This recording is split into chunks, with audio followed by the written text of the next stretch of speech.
ಎಲ್ರಿಗೂ ನಮಸ್ತೆ. ಇವತ್ತು ನೋಡಿ ನಾನು ಸೋಯಾ ಚಂಕ್ಸ್ ಪಲಾವ್ ಮಾಡ್ತಾಯಿದ್ದೀನಿ. ಅದಕ್ಕೆ ಸೋಯಾ ಚಂಕ್ಸ್, ಆಮೇಲೆ ಕೊತ್ತಂಬರಿ, ಪುದೀನ, ಹಸಿಮೆಣಸಿನ್ಕಾಯಿ, ಬೆಳ್ಳುಳ್ಳಿ, ಶುಂಠಿ ತೊಗೊಂಡಿದ್ದೀನಿ.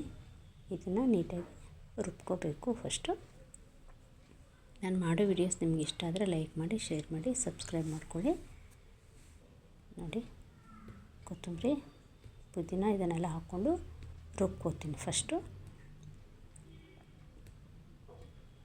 ಡೈಲಿ ತರಕಾರಿ ಪಲಾವ್ ತಿಂದು ಬೇಜಾರಾಗಿದ್ದರೆ ಈ ರೀತಿ ಒಂದೊಂದು ದಿನ ಮಾಡ್ಕೊಂಡು ತಿನ್ನಿ, ತುಂಬ ಚೆನ್ನಾಗಿರುತ್ತೆ.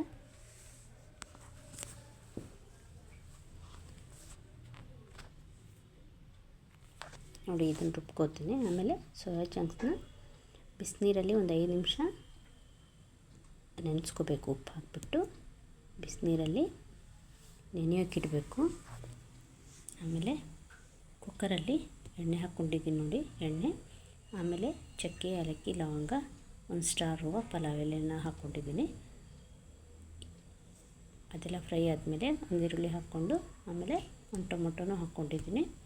ಈರುಳ್ಳಿ ಎಲ್ಲ ಫ್ರೈ ನೀಟಾಗಾದಮೇಲೆ ಟೊಮೊಟೊ ಹಾಕ್ಕೊಂಡಿದ್ದೀನಿ. ಆಮೇಲೆ ಅದಕ್ಕೆ ಸ್ವಲ್ಪ ಪುದೀನ, ಆಮೇಲೆ ಹಸಿ ಬಟಾಣಿನ ಹಾಕ್ಕೊಂಡಿದ್ದೀನಿ.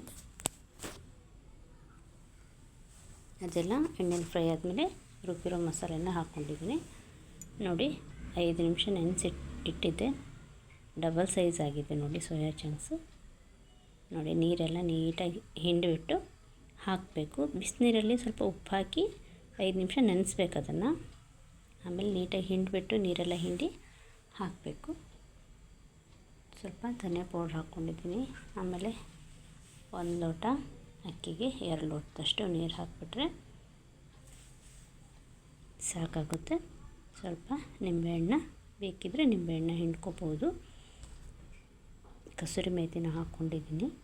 ಇದಕ್ಕೆ ತುಪ್ಪ ಬೇಕಿದ್ದರೂ ಹಾಕ್ಕೋಬೋದು, ತುಂಬಾ ಚೆನ್ನಾಗಿರುತ್ತೆ.